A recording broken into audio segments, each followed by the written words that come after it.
ఆలోచనలే లేని మనస్సే దేవుళ్ళ దీవి అంట. పనిలేని మనస్సు దెయ్యాల దీవి అంట. ఆలోచనలే లేని మనస్సే దేవుళ్ళ దీవి అంట.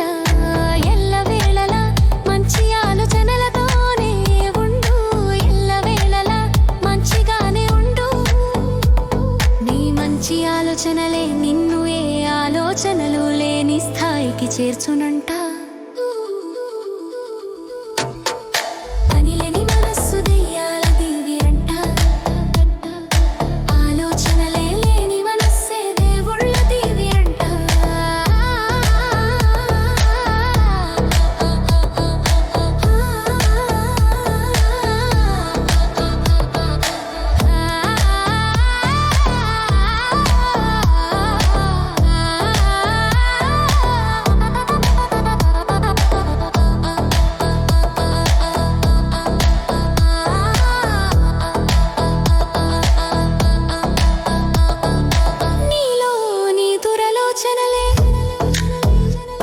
నిన్ను దుర్గతి పాలు చేయునంట. నీలోకి దురాశ దుర్మార్గాలకు నీ మనస్సులో చిట్టివ్వకు. నీలో దెయ్యాల చోటివ్వకు. పనిలేని మనస్సు దెయ్యాల దీవి అంట.